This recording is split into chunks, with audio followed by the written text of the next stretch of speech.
नमस्कार, दिन भर की हाइलाइट्स को लेकर हाजिर है सुजस आवाज राजस्थान। सुजस पॉडकास्ट में मेधा से आप सुन रहे हैं प्रदेश के मुख्य समाचार। एक नजर आज की हेडलाइंस पर। मुख्यमंत्री भजनलाल शर्मा ने की Mahatma Gandhi university of medical sciences and technology के 7वें दीक्षांत समारोह में शिरकत।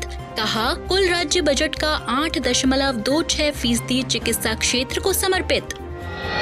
मुख्यमंत्री से विधानसभा उपचुनाव में नवनिर्वाचित विधायकों ने की मुलाकात। मुख्यमंत्री ने कहा, सभी नवनिर्वाचित विधायक जनसेवा के लिए समर्पण भाव से काम करते हुए राजस्थान की विकास यात्रा में बने सहभागी। और अलवर के स्थापना दिवस पर मत्स्य उत्सव का हुआ आगाज। मुख्यमंत्री ने दी प्रदेशवासियों को हार्दिक बधाई और शुभकामनाएं। और अब सुनिए खबरें विस्तार से।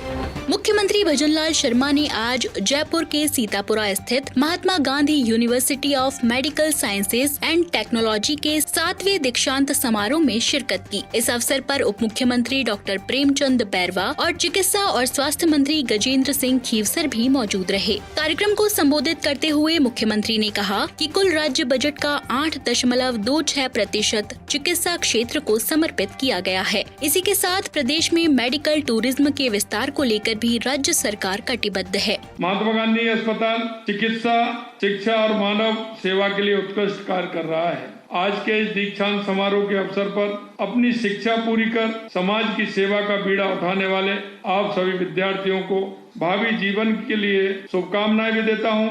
आप सभी मानव सेवा के भाव को सबसे ऊपर रखते हुए रोगों को दूर करने और रोगों के इलाज करने में अपना सर्वश्रेष्ठ देंगे, ये मुझे विश्वास है। आज इस अस्पताल में साइबर नाइफ और पेट स्कैन मशीन का उद्घाटन किया गया है, जिसका लाभ जयपुर समेत आसपास के जिलों को बड़ी आबादी को मिलेगा। उन्हें कैंसर जैसी बीमारियों की जांच के लिए इधर उधर भटकना नहीं पड़ेगा।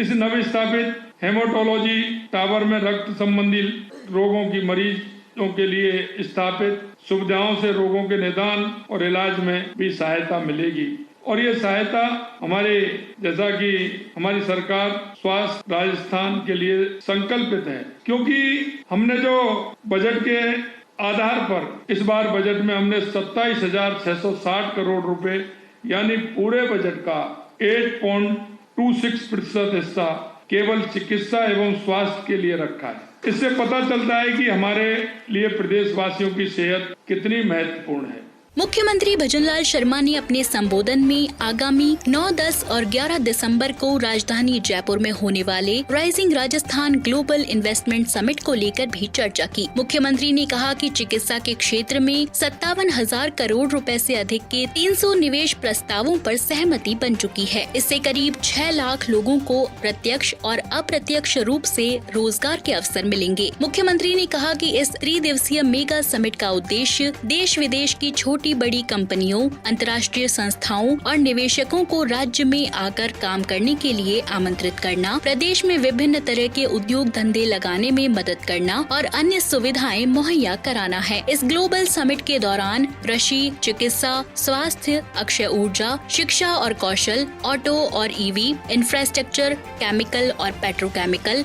पर्यटन, स्टार्टअप, खनन, ESDM, IT और ITS सहित विभिन्न क्षेत्रों पर विशेष सत्र का आयोजन होगा। देश के अन्य प्रदेशों में हमें जो सहयोग मिल रहा है, बाहर कंट्रियों से भी जो हमें सहयोग मिल रहा है, हम इसमें प्रदेश में चिकित्सा, स्वास्थ्य समेत हर क्षेत्र में निवेश लाने के लिए ये राइजिंग राजस्थान हमारा 9 से 10 दिसंबर को राजस्थान ग्लोबल इन्वेस्टमेंट समिट आयोजित कर रहे हैं। मुझे ये बताते हुए खुशी है कि हम अभी तक इस समिट के लिए लगभग 25 लाख करोड़ रुपए से अधिक के MOU हम कर चुके हैं। ये प्रसन्नता की बात है कि स्वास्थ्य क्षेत्र में भी निवेश के प्रति निवेशकों ने काफी रुचि दिखाई है। राज निवेश पोर्टल पर अब तक चिकित्सा से जुड़े 57,000 करोड़ रुपए से अधिक के करीब 300 निवेश प्रस्ताव आ चुके हैं। इनसे प्रत्यक्ष और अप्रत्यक्ष रूप से करीब 6 लाख लोगों को रोजगार के अवसर उपलब्ध होने की संभावना है। मैं आपको rising Rajasthan global investment summit में पधारने के लिए भी आपको आमंत्रित करता हूं। मुझे पूरा विश्वास है कि यह समिट राजस्थान को स्वास्थ्य सेवाओं में अग्रणी बनाने में सफल रहेगा। आप सुन रहे हैं सुजस आवाज राजस्थान। बढ़ते हैं आगे। मुख्यमंत्री ने अलवर के स्थापना दिवस की शुभकामनाएं देते हुए सोशल मीडिया संदेश पर लिखा, ऐतिहासिक धरोहर, समृद्ध संस्कृति और प्राकृतिक सौंदर्य से परिपूर्ण राजस्थान के सिंहद्वार अलवर के स्थापना दिवस की सभी रहवासियों को हार्दिक बधाई और शुभकामनाएं। अपनी मनोरम पर्वत श्रृंखलाओं, प्राचीन किलों और जीवंत लोक परंपराओं के लिए विख्यात ये नगर राजस्थान की अनमोल धरोहर है। ये नगर निरंतर प्रगति के पथ पर अग्रसर होता रहे और विकास की नई ऊंचाइयों को छुए, यही मेरी मंगल कामना है।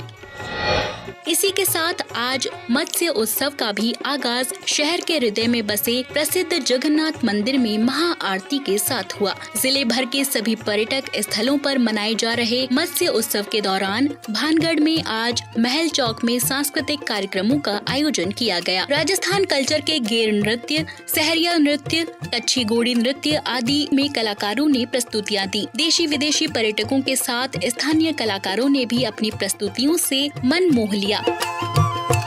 आपको बता दें कि पूर्व महाराजा जय सिंह ने अलवर के नाम को जो पहचान दी वो आज तक कायम है। मत्स्य उत्सव में पहली बार योग को शामिल किया गया है। इसका आयोजन कल 26 नवंबर को सुबह कंपनी बाग में किया जाएगा। इसके बाद अतुल्य अलवर कार्यक्रम के तहत मेहंदी, रंगोली, पेंटिंग आदि अन्य कई प्रतियोगिताएं भी आयोजित की जाएंगी। मत्स्य उत्सव के दौरान होप सर्कस से सागर तक विशेष शोभा यात्रा निकाली जाएगी। इसके बाद सागर पर दीपदान कार्यक्रम का भी आयोजन किया जाएगा। आपको बता दें कि ये उत्सव 27 नवंबर तक चलेगा।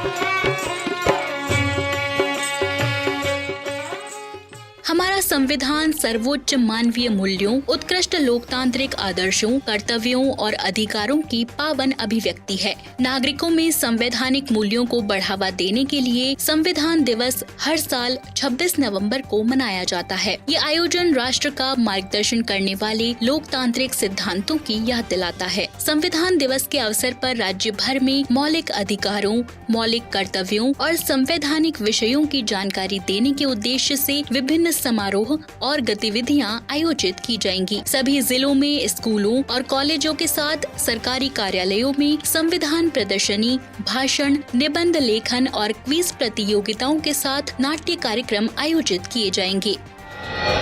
इसी कड़ी में राज्यपाल हरिभाऊ किशनराव बागड़े ने संविधान दिवस की बधाई और शुभकामनाएं देते हुए कहा कि संविधान की उद्घोषिका हम भारत के लोग देश में संप्रभुता और लोकतांत्रिक भारतीय मूल्यों का ही दर्शन है। राज्यपाल श्री हरिभाऊ किशनराव बागड़े ने कहा कि संविधान देश को शासित करने से जुड़ा पवित्र ग्रंथ भर नहीं बल्कि ये भारतीय संस्कृति का प्रतिबिंब है। उन्होंने कहा कि भारतीय संविधान विश्व भर के लोकतंत्रों की सर्वश्रेष्ठ व्याख्या है। संविधान की आस्था लोकतंत्रात्मक शासन पद्धति में है। उन्होंने कहा कि संविधान का मूल भाव मानवता है। नागरिकों में बंधुता, स्वाभिमान और राष्ट्र की एकता से जुड़ा हमारा संविधान देश के आर्थिक और सामाजिक परिवर्तन का घोषणा पत्र है। राज्यपाल ने कहा कि संविधान मसौदा समिति के अध्यक्ष बाबा साहब भीमराव अंबेडकर ने संविधान सभा में दिए अपने पहले भाषण में संवैधानिक नैतिकता शब्द का प्रयोग किया था। यही हमारे गणतंत्र की पहचान है। उन्होंने संविधान दिवस पर संविधान से जुड़ी संस्कृति और इससे जुड़े अधिकारों के प्रति सजग रहते हुए सभी को कर्तव्यों के प्रति भी प्रतिबद्ध रहने का आह्वान किया है। इससे पहले कल मुख्यमंत्री भजनलाल शर्मा से रविवार को मुख्यमंत्री निवास पर विधानसभा उपचुनाव में नवनिर्वाचित विधायकों ने मुलाकात की। मुख्यमंत्री ने सलुम्बर से विधायक शांता देवी, झुंझुनू से विधायक राजेंद्र भांभू, देवली उनियारा से विधायक राजेंद्र गुर्जर, रामगढ़ से विधायक सुखवंत सिंह और खीवसर से विधायक रेवंत राम डांगा को जीत की बधाई और शुभकामनाएं देते हुए दुपट्टा पहनाकर उनका स्वागत किया। श्री शर्मा ने विधायकों से बातचीत की कि एक प्रतिनिधि के रूप में आपके निर्वाचन क्षेत्र और प्रदेश की जनता के प्रति आपकी जिम्मेदारी बढ़ गई है। उन्होंने विश्वास व्यक्त किया कि सभी निर्वाचित विधायक जनसेवा के लिए समर्पण भाव से काम करते हुए राजस्थान के विकास यात्रा में सहभागी बनेंगे और विकसित राजस्थान की संकल्पना को साकार करेंगे। इस अवसर पर उप मुख्यमंत्री डॉक्टर प्रेमचंद बैरवा, सांसद मदन राठौड़, राधा मोहन दास अग्रवाल, राज्य मंत्री परिषद के सदस्य, विधायक गण और अन्य जनप्रतिनिधि भी उपस्थित रहे। तो आज के सुजस बुलेटिन में इतना ही। मेधा को दीजिए इजाजत। कल फिर होगी आपसे मुलाकात। तब तक के लिए नमस्कार।